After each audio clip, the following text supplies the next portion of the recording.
El libro de la Revelación, el más controvertido de la Biblia. Sus páginas contienen una funesta predicción del Apocalipsis. ¿Es la revelación una profecía? ¿Una visión de acontecimientos futuros? ¿O la historia de lo que ya ha sucedido? La respuesta está oculta en las crípticas palabras del libro. ¿Son un código que hemos de descifrar? ¿O un enigma que jamás será resuelto?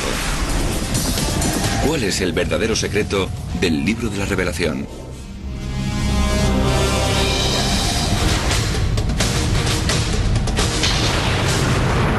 La historia secreta del cristianismo, el Apocalipsis.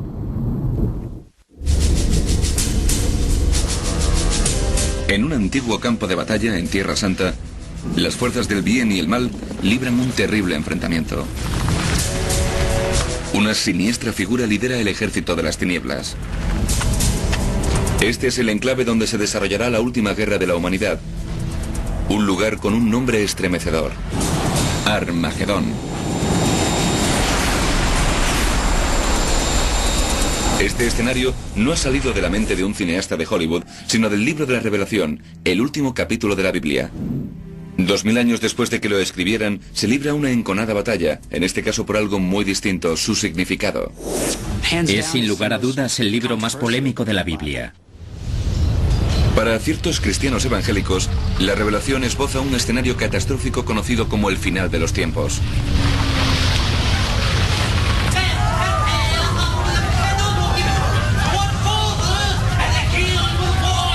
Y sostienen además que está ocurriendo ante nuestros propios ojos. En el mundo son tantos los sucesos relacionados con las profecías de la Biblia que durante 4 años todas las mañanas he podido escribir una columna diaria sobre alguna noticia acontecida y el modo en que se relaciona con la profecía de la Biblia. Teniendo en cuenta los terribles momentos que vivirá este mundo, es lógico que queramos que la gente sepa lo que le depara el futuro y cómo puede prepararse para afrontarlo. Dios nos cuenta la historia antes de que realmente suceda. Los especialistas afirman en su mayoría que la Revelación es fruto de su época. Los textos apocalípticos abordan los temas de su propio tiempo y el Apocalipsis del Nuevo Testamento trata sobre Roma. Todo en él gira en torno al mundo romano, a las dificultades que planteaba y a la esperanza que los cristianos podían tener en medio de la persecución a la que estaban sometidos en ese mundo romano. Se supone que no debe interpretarse literalmente, sino de forma simbólica. En la Revelación abundan los símbolos y también la confusión. Es como un sueño, en el sentido de que ofrece muchas imágenes carentes de lógica y de coherencia en ciertos aspectos. El libro de la Revelación habla de descomunales monstruos que emergen del mar, del dragón rojo, un guerrero mesiánico y del advenimiento de todo tipo de plagas. El autor de la Revelación habla de 7 sellos, de la ira de Dios y de una gran meretriz a lomos de una bestia de color escarlata.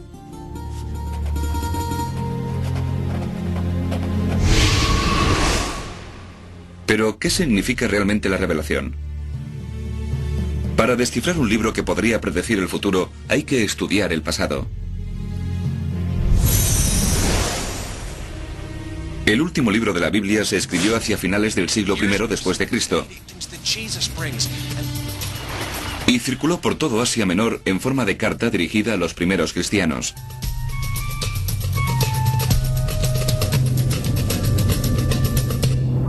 Recibió el nombre de Revelación, pero a menudo nos referimos a él utilizando la traducción original al griego de esa palabra, Apocalipsis. El autor se llama a sí mismo Juan. Los primeros cristianos creyeron que se trataba de Juan el Apóstol.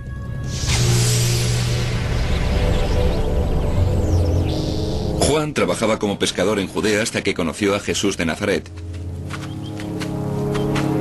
Fue uno de los primeros apóstoles a los que escogió el Nazareno y llegó a mantener una relación tan estrecha con él que se le conocía como el discípulo amado.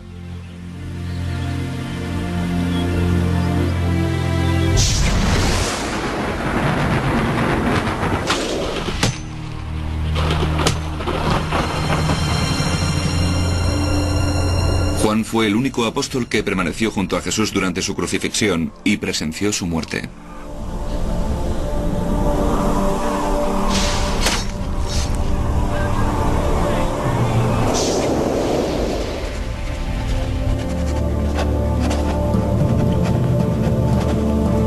Paso a paso, el autor de la Revelación esboza una visión del Apocalipsis. Durante 7 años, las catástrofes asolarán el planeta. Terremotos llegados de las profundidades de la Tierra y fuego procedente de los cielos. Entonces, un carismático demente se hará con el poder y obligará a todos los hombres, mujeres y niños a aceptar su marca. 666. Mediante este sistema de numeración controlará a la humanidad y dominará el mundo. Juan le llama a la bestia. Los creyentes se refieren a él como el anticristo. No es muy probable que lo reconozcamos nada más verlo, pero creo firmemente que ya vive entre nosotros. Quienes respaldan la teoría del Apocalipsis creen saber cómo se desarrollará todo. En el apogeo de su poder, el autoritario demente desatará una batalla definitiva entre el bien y el mal. El Armagedón. La mayor parte de la población de la Tierra perecerá. Es el fin del mundo tal y como lo conocemos.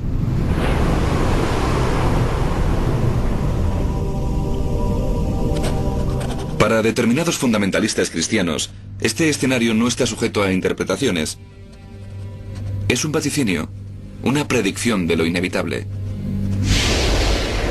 Esta gente basa sus creencias no solo en la Revelación, sino en pasajes extraídos del Antiguo Testamento. Casi el 27% de la totalidad de la Biblia es de naturaleza profética. Personalmente no se me ocurre otro modo de interpretar la Biblia que no sea literalmente. Si Dios quería hacernos llegar sus palabras, lo lógico es que lo hiciera de forma que pudiéramos entenderlas. La mayoría de los teólogos cristianos interpretan las escrituras de forma menos literal. Creo que es justo reconocer que se han unido muchas piezas y se han realizado un sinfín de interpretaciones, a veces muy rotundas, que no tienen demasiado que ver con el texto original. Para la cultura popular, la revelación está asociada a una catástrofe que marcará el final de los tiempos. Consideran que el libro de la Revelación anticipa el futuro. Los eruditos, sin embargo, opinan que es un texto que aborda las circunstancias del momento en que fue escrito, que era una llamada a los cristianos que vivían en Asia Menor a finales del siglo I para que permanecieran fieles a sus creencias. O no, afirman muchos literalistas, y citan otro libro de la Biblia en el que el propio Jesús anuncia el día del juicio final, el Evangelio de San Mateo.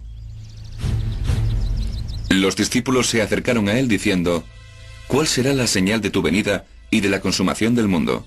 A lo que Jesús respondió: oiréis hablar de guerras y rumores de guerras, y habrá hambrunas y pestilencia, y terremotos en diversos lugares. Cuando veáis todo eso, sabréis que está próximo, a las puertas. Mateo 24, versículos 3 a 33. Los cristianos que consideran la revelación una profecía buscan la confirmación de sus creencias en los titulares.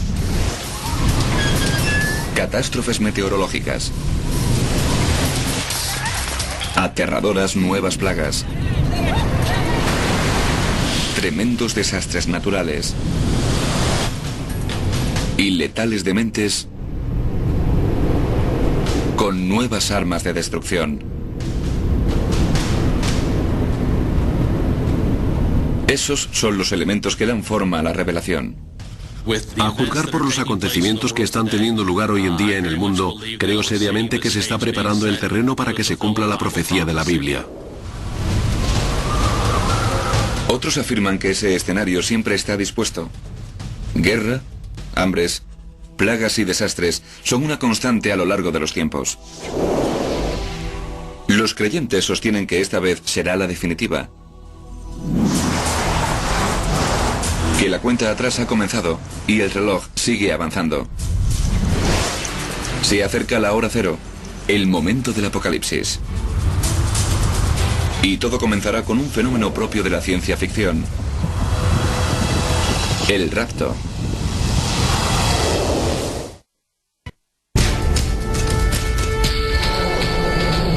Aunque el mundo comenzó con un Big Bang, bien podría terminar en el más absoluto silencio.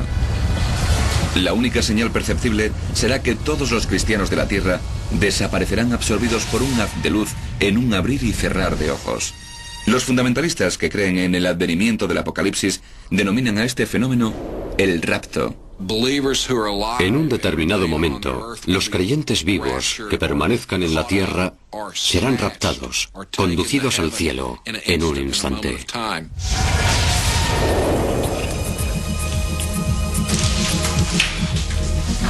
¿Pero qué pasa? Creo que millones de personas desaparecerán de forma inexplicable. ¿Enfermera?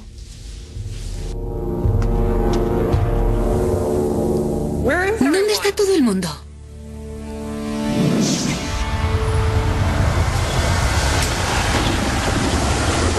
Atrás quedarán miles de millones de creyentes que habrán de enfrentarse al fin del mundo.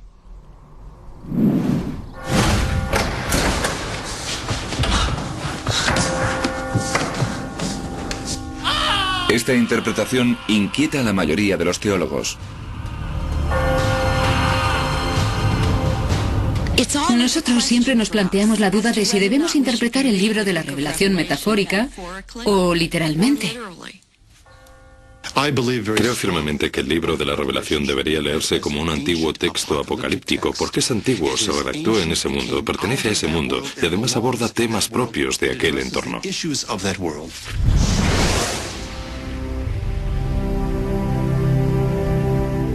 En el siglo I, Roma era el enemigo de la cristiandad y su mayor detractor, el emperador Nerón.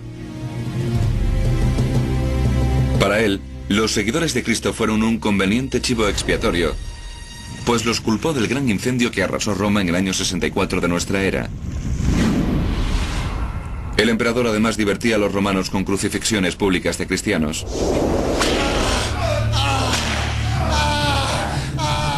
Mucho después de la muerte de Nerón, la persecución aún continuaba. Como eminente cristiano que era, Juan, el autor del libro de la Revelación, también fue víctima de uno de los sucesores de Nerón, el emperador Domiciano. Juan afirma que le condenó al exilio en una minúscula isla de tan solo 20 kilómetros cuadrados, situada frente a las costas de Turquía. Patmos es una isla muy escarpada y prácticamente desierta.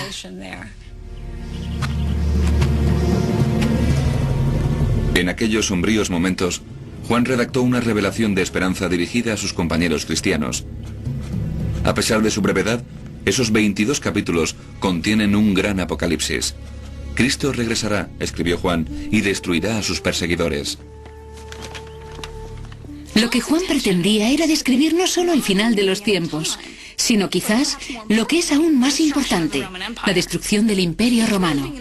Para una comunidad que sufría esa persecución, la destrucción del Imperio Romano debía ser una increíble esperanza.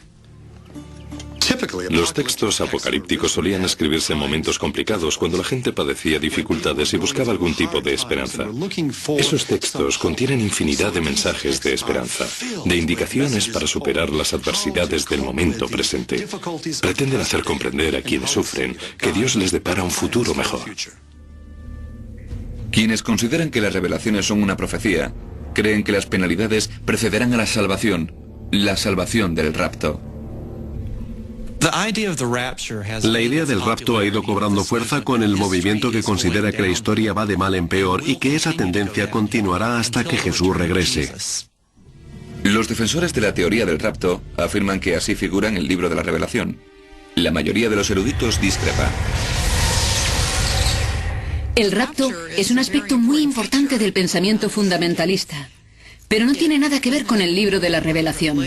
Es una interpretación elaborada a partir de diferentes elementos de distintas partes de la Biblia, de la que se habla como si procediera del libro de la Revelación. Lo cierto es que la palabra rapto no aparece por ningún lado en la Biblia. Los partidarios de la interpretación literal afirman que el rapto precede al terror de la tribulación.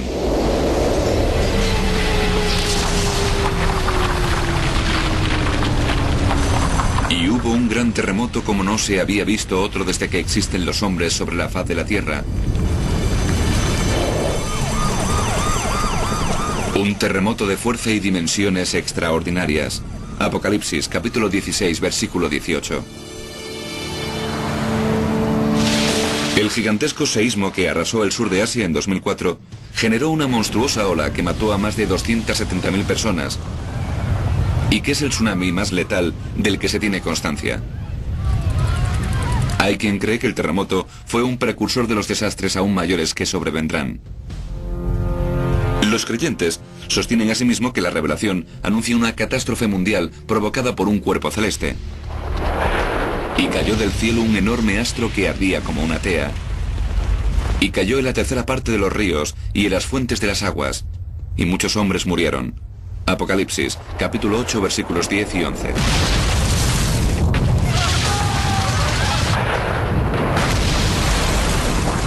Los creyentes buscan pruebas que confirmen su escenario no solo en las escrituras, también en la ciencia. Aunque no se han dado muchos casos de impactos de grandes asteroides, los creyentes afirman que uno de dimensiones descomunales podría estar predestinado a caer sobre la Tierra. La publicidad que se ha dado recientemente a varias experiencias en las que casi se ha producido una colisión cósmica convencen a muchos creyentes de que la tribulación está a la vuelta de la esquina. Simbolizan los terribles momentos de la tribulación 4 de los caracteres más infames de la Biblia. Los 4 jinetes del Apocalipsis. Miré y vi un caballo blanco, y el que montaba sobre él tenía un arco, y le fue dada una corona, y salió vencedor y para vencer. Apocalipsis, capítulo 6, versículo 2. El jinete blanco representa la conquista. El jinete rojo personifica la guerra. El jinete negro lleva una balanza que representa la ruina económica y el hambre. El último jinete es el más temido. Miré y vi un caballo amarillo, y el que caminaba sobre él tenía por nombre Muerte, y el infierno le acompañaba. Apocalipsis, capítulo 6, versículo 8. Los creyentes afirman que la llegada de los 4 jinetes marcará el comienzo del fin, del caos y la destrucción de los 7 años de tribulación. Y más de la mitad de la población de la Tierra morirá a lo largo del periodo de 7 años de la tribulación. La mayoría de los eruditos recomienda mantener la calma, pues sostiene que Juan no describía un apocalipsis futuro, sino un peligro muy evidente en su época, el que representaba un temido imperio al este de Roma, el de los partos.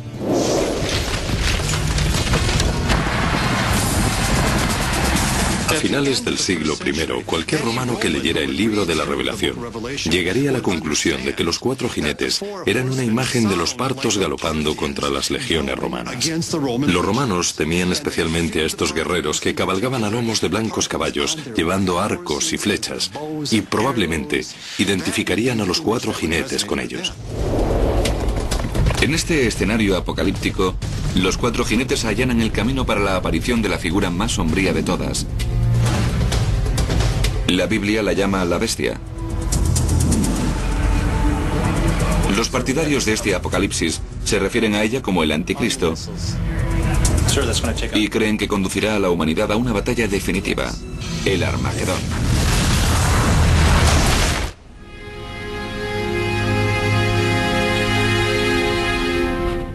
Si el anticristo apareciera en la tierra, ¿lo reconoceríamos?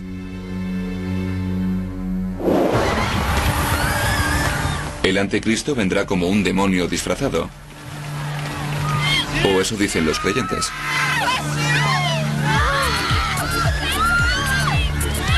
Va a ser la persona más famosa que haya existido. Algo así como una estrella del rock. Quienes creen en el escenario que expone el Apocalipsis afirman que llegará un día en el que el anticristo dominará el mundo y causará sufrimientos nunca antes vistos. Su verdadera identidad terminará conociéndose, pero para entonces ya será demasiado tarde. No es muy probable que lo reconozcamos nada más verlo. Dudo que él mismo sepa quién es, pero creo firmemente que ya vive entre nosotros. Es un tipo que tiene 6.000 años de historia humana dentro de su cabeza gracias a la inspiración de Satán. La figura de un anticristo está presente a lo largo de toda la Biblia. En el segundo capítulo de la epístola segunda a los tesalonicenses, Pablo dice de él que es el hijo de la perdición.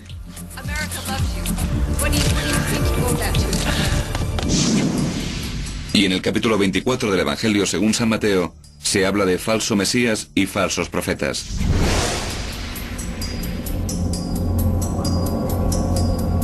Sin embargo, en el libro de la Revelación nunca aparece el término anticristo. Juan lo llama la bestia. Y vi cómo salía del mar una bestia que tenía 10 cuernos y 7 cabezas. Y sobre los cuernos 10 diademas. Y sobre las cabezas el nombre de blasfemia. Apocalipsis, capítulo 13, versículo 1. Desde que la Revelación describió a la bestia, los creyentes han intentado por todos los medios identificarla. En el siglo XIII, el Papa Inocencio III afirmó que el profeta Mahoma era el anticristo. Durante la Reforma Protestante, Martín Lutero acusó al pontífice de ser la bestia, y este contraatacó, afirmando que Lutero era el hijo de Satán. Muchos dictadores, desde Napoleón hasta Hitler, fueron propuestos como posibles candidatos. La idea del anticristo ha arraigado en la imaginación de mucha gente y ha quedado reducida a la imagen de una persona tremendamente malvada que se impondrá sobre la humanidad con un único orden mundial. En el libro de la Revelación, Juan nos ofrece una clave para conocer su verdadera identidad. El que tenga inteligencia que calcule el número de la bestia, porque es número de hombre y su número es 666. Apocalipsis, capítulo 13, versículo 18. 6, 6, 6. Para desvelar su significado, algunos expertos han recurrido a la gematría, una antigua práctica hebrea muy afín a la numerología. El alfabeto hebreo tiene 22 letras, y cada una cuenta con un equivalente numérico. Mediante la gematría, que es el simbolismo numérico, podemos averiguar quién era 666. Cuando los historiadores bíblicos aplicaron la gematría a personajes famosos del siglo I, dieron con una coincidencia exacta para el número 666. 666 era Nerón César, el emperador Nerón. Traduciendo el nombre de César Nerón del griego al hebreo, los dígitos que corresponden a cada letra suman 666. De hecho, algunos contemporáneos suyos le llamaban la bestia por su maldad. Era famoso por perseguir a los cristianos y matar a aquellos que no se inclinaban ante él. Nerón se suicidó antes de que Juan escribiera su revelación, pero su fama le sobrevivió. Para ciertos expertos, 666 es un mensaje codificado de un exilio cristiano. En ese contexto, el libro de Juan es una acusación al culto imperial romano, pues, según el evangelista, se cobraban numerosas vidas. Algunos fundamentalistas cristianos discrepan. Para ellos, el anticristo está vivo y utilizará su marca para controlar a la humanidad. Según su escenario, el apocalipsis traerá el caos. Y para sobrevivir, todo el mundo tendrá que aceptar la marca de la bestia, tal y como vaticina la revelación.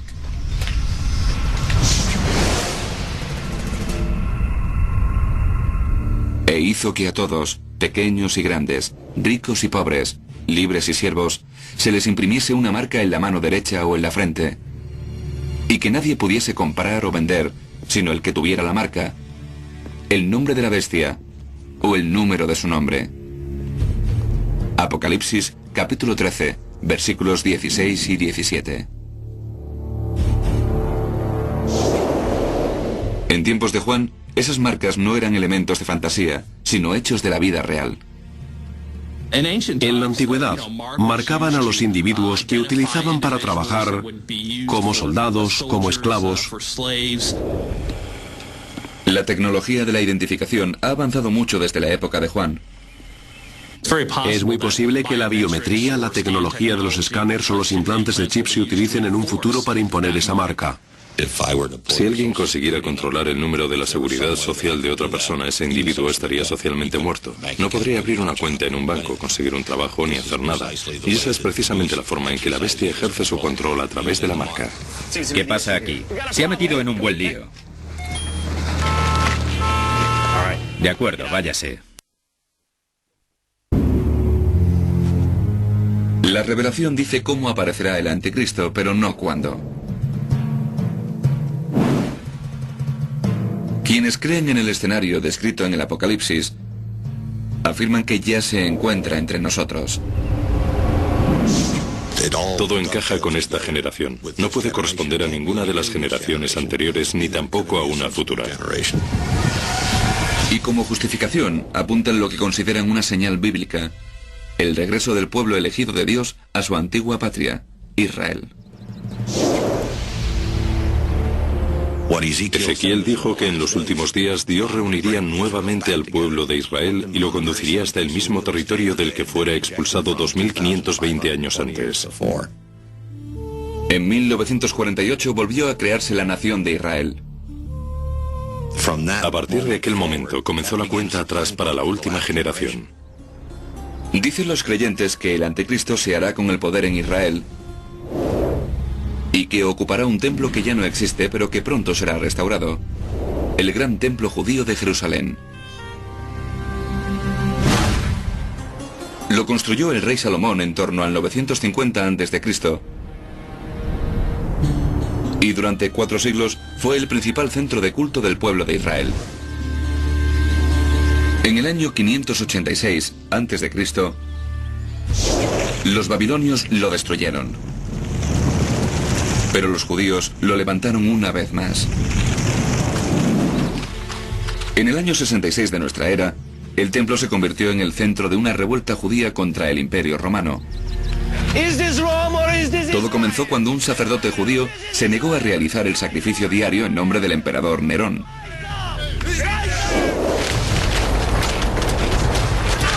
Este envió 2 legiones para sofocar la revuelta. En el año 70 por fin los romanos lograron acabar con los rebeldes y redujeron el templo a cenizas.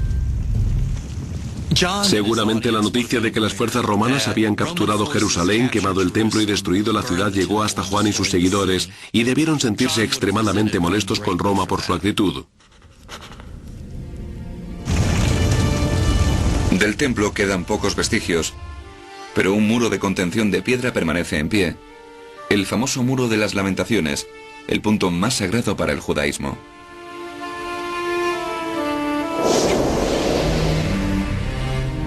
En la Revelación, Juan habla de una ciudad santa, una nueva Jerusalén construida en el lugar donde antes se levantaba el templo destruido. La reconstrucción de un tercer templo es crucial porque, según la segunda epístola de los tesalonicenses, el anticristo ascenderá a ese templo judío reconstruido y se proclamará Dios para ser objeto de la adoración de los hombres. En opinión de muchos cristianos contemporáneos, el templo judío debe reconstruirse. Esta creencia se basa en lecturas muy complicadas y enrevesadas de libros proféticos como el de Daniel en el Antiguo Testamento, las escrituras hebreas y el libro de la Revelación. La cuestión de la reconstrucción puede ser discutible, ya que en el camino se interpone un gran obstáculo. En la actualidad, la cúpula de la roca islámica se encuentra en el área donde debería construirse el templo. Y eso es bastante problemático, porque la mayoría de los judíos no quiere destruir la cúpula de la roca. Con templo o sin él, los creyentes se aferran al plazo que consideran vigente. El hecho de que el pueblo de Israel haya regresado a su tierra nos lleva a pensar que se están preparando los acontecimientos que tendrán lugar tras el rapto. En este escenario apocalíptico, tras el veloz rapto y los 7 años de tribulación, la humanidad se encontrará indefensa ante el anticristo. La siguiente fase será la dominación del mundo.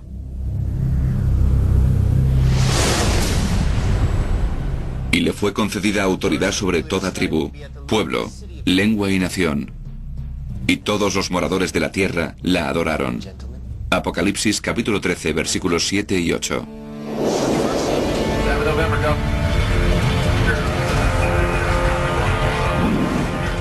Entonces el anticristo reunirá sus ejércitos y se preparará para la batalla por excelencia.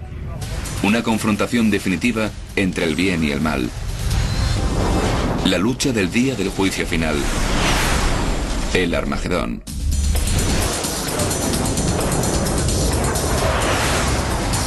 Según el escenario del día del juicio final del libro de la Revelación, el anticristo reunirá el mayor ejército jamás visto para librar la batalla decisiva. Algunos fundamentalistas incluso han trazado la campaña sobre un mapa. El anticristo reunirá ejércitos del mundo en una suerte de campamento, desde el que recorrerán otros 160 kilómetros hacia el sur para atacar Jerusalén. Los antiguos hebreos conocían la zona por el nombre Megido.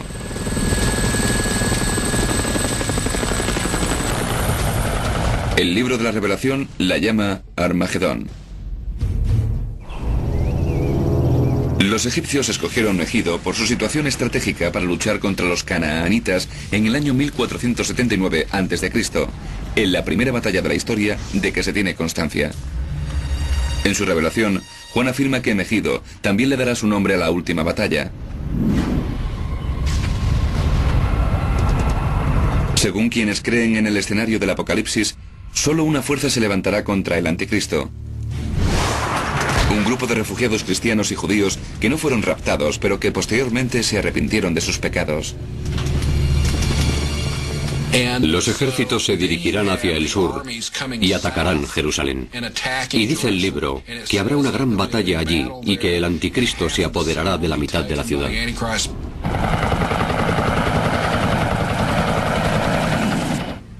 Para describir la batalla, el autor de la Revelación emplea un lenguaje en clave. Vi en la visión los caballos, y las cabezas de los caballos eran como cabezas de leones, y de su boca salía fuego, humo y azufre. Apocalipsis, capítulo 9, versículo 17. Imaginen que vivieran en el siglo I, en una época en la que todas las máquinas iban asociadas a un animal, los carros a los caballos, etc., y que de repente se vieran transportados a la Primera Guerra del Golfo, y tuvieran que describirla utilizando el vocabulario de una persona del siglo I. Por eso el libro de la Revelación parece tan simbólico. Del humo salieron langostas sobre la tierra. Las langostas eran semejantes a caballos preparados para la guerra y tenían cabellos como cabellos de mujer, y el ruido de sus alas era como el ruido de muchos caballos que corren a la batalla. Apocalipsis capítulo 9 versículos 3 a 9. Y si observan la imagen de un helicóptero Apache surgiendo desde detrás de una berma, comprobarán que se ajusta perfectamente a esa descripción. Algunos creyentes consideran incluso que las crípticas palabras del libro de la Revelación hablan sobre un apocalipsis nuclear. Y subió del pozo humo, como el humo de un gran horno.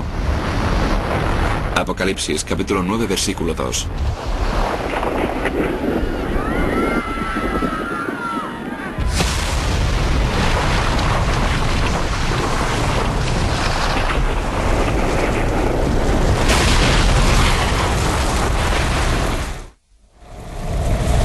Y las estrellas del cielo cayeron sobre la tierra, y todos los montes e islas se movieron en sus lugares. Apocalipsis capítulo 6 versículos 13 y 14. Y el sol se volvió negro como un saco de pelo de cabra, y la luna se tornó toda como sangre. Apocalipsis capítulo 6 versículo 12. Los creyentes incluso han trazado mapas y planes de batalla basándose en el Armagedón de la Revelación. La mayoría de los expertos en la Biblia rechaza este escenario. Esos textos asumen que tendrán lugar diversos acontecimientos de importancia, pero son las imágenes que emplean las que describen todo eso y se supone que no debemos interpretarlo de forma literal, sino simbólica.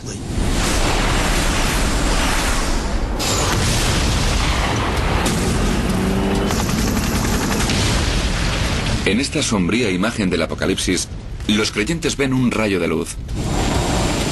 Justo cuando el anticristo parece a punto de alzarse con la victoria, sucede un milagro. Los cielos se abren y las fuerzas del propio Dios descienden a la tierra. Es el enfrentamiento final entre Cristo y el anticristo. Y vi a la bestia y a los reyes de la tierra y a sus ejércitos reunidos para hacer la guerra.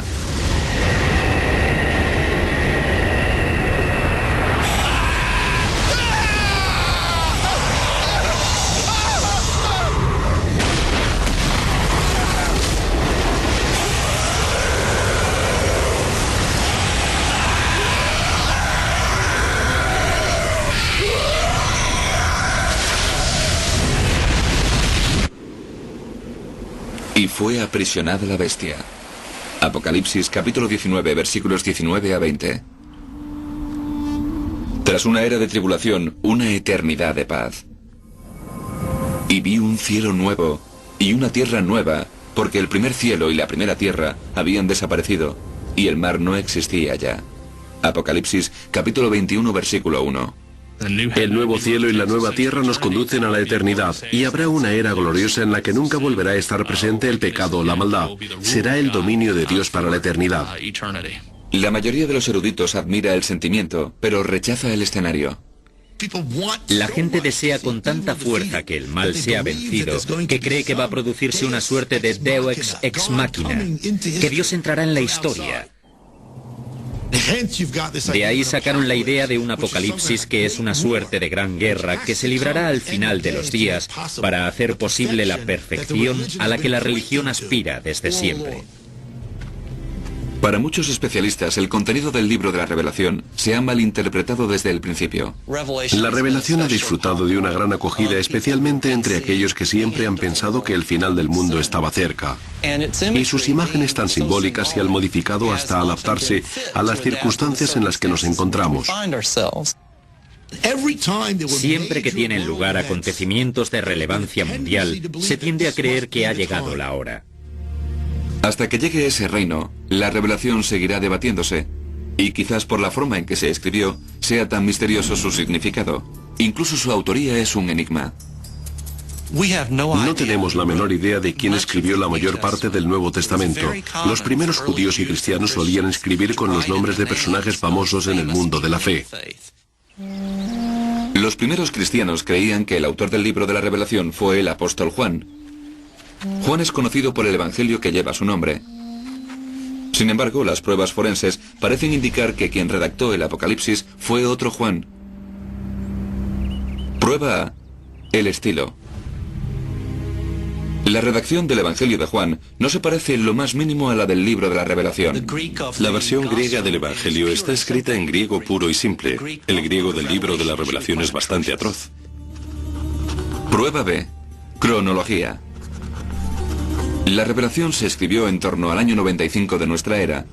Para entonces el apóstol Juan sería un anciano centenario, o lo más probable es que estuviera muerto. ¿Quién escribió entonces el libro de la Revelación? El misterio perdurará casi con total seguridad, al igual que el propio libro. Para quienes lo consideran una profecía, el mensajero importa menos que el mensaje. El fin se acerca. Creo que nos aproximamos a ese momento. Escuchando las profecías y observando nuestro mundo actual da la impresión de que Dios está preparándolo todo para el final de los tiempos. Espero ver el rapto durante mi vida. Y sin embargo, cuando se escribió, el libro de la Revelación tenía un título con un significado diferente: Apocalipsis.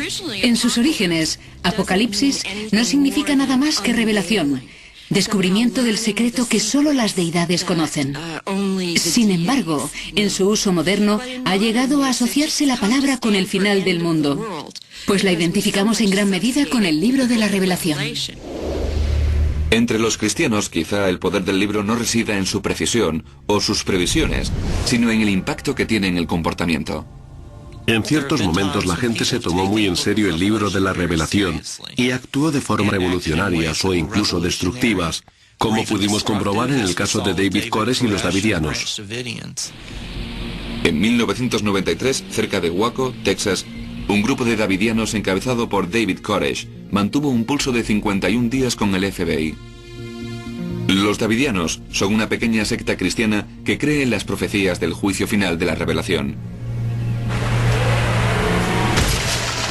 El sitio terminó con una encendida escena apocalíptica en la que perecieron 80 hombres, mujeres y niños. En el siglo XX hubo numerosos pánicos ante el temor de un fin de los tiempos. En 1918, algunos creyeron que la epidemia mundial de gripe española era una plaga bíblica que acabaría con la humanidad. Pero la epidemia pasó y la humanidad sobrevivió. Desde entonces, muchos defensores del escenario apocalíptico permanecen alerta. Como creo que Cristo podría regresar en cualquier momento, vivo de una cierta manera. No quiero que su llegada me sorprenda con la guardia bajada. A lo largo de la historia, la revelación ha convencido a los creyentes de que han de prepararse para el fin. Y para algunos, ese final llegó, pero no como habían vaticinado.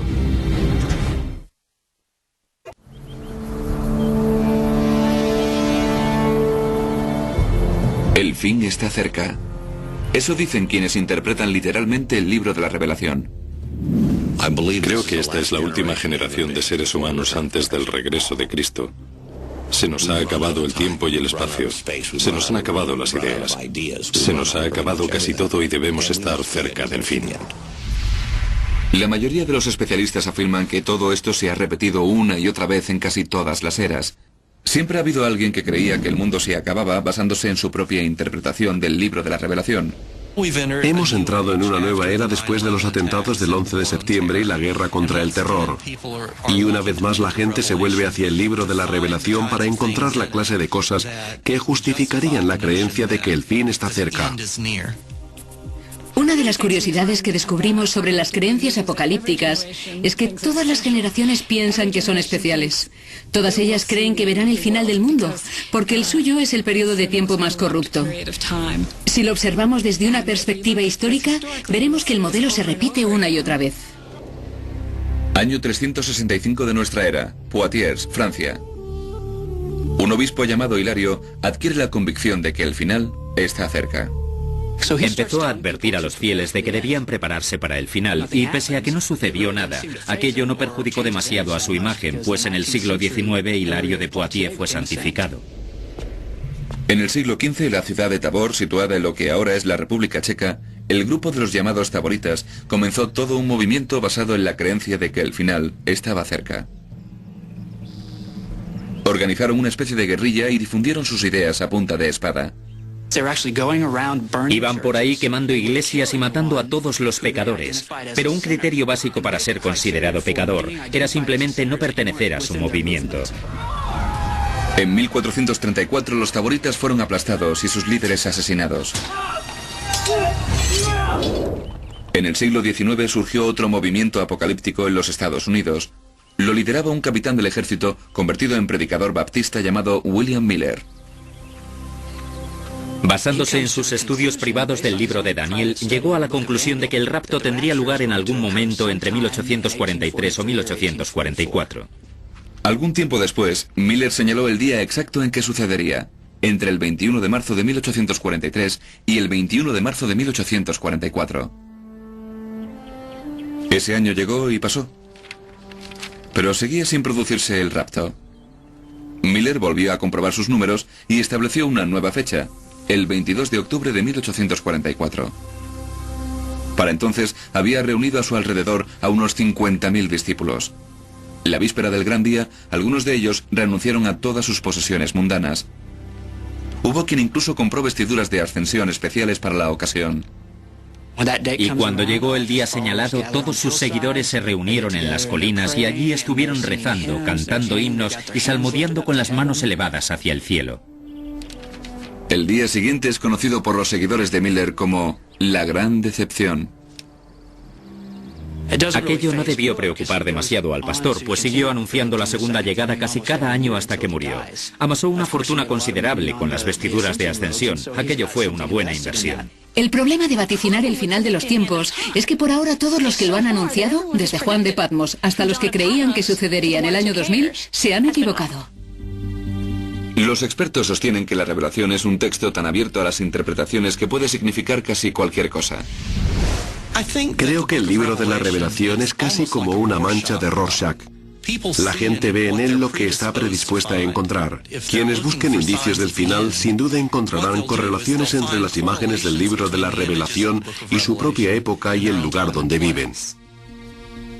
Algunos eruditos creen que los partidarios de la interpretación literal han perdido completamente la perspectiva. En mi opinión, no es un mensaje de terror, como piensa mucha gente. En principio, no es un anuncio del fin del mundo, sino un mensaje de esperanza y de tranquilidad que comunica que en última y definitiva instancia, Dios tiene la última palabra. Ese mensaje apenas llegó a la Biblia. En el siglo IV de nuestra era, muchos obispos debatieron si el libro de la Revelación debería formar parte de las Sagradas Escrituras. Muchos se opusieron por la violencia que encontraron en él. Además expone ideas sociales muy radicales y se muestra extremadamente crítico con el Imperio Romano. Pero los padres de la Iglesia en su mayoría coincidieron en que la Revelación formaba parte de la palabra de Dios, y así fue como el Apocalipsis se convirtió en el último libro de la Biblia. Puede que los primeros escritores cristianos vieran algo que los clérigos pasaron por alto. Todo gran libro necesita un gran final. La polémica sobre la Revelación sigue abierta. Para algunos es un augurio de catástrofes. Para otros, un rayo de esperanza. Todo depende de si se lee palabra por palabra o entre líneas. Sin embargo, hay algo en lo que todos están de acuerdo. Seguirá habiendo un intenso debate al respecto hasta el fin de los días.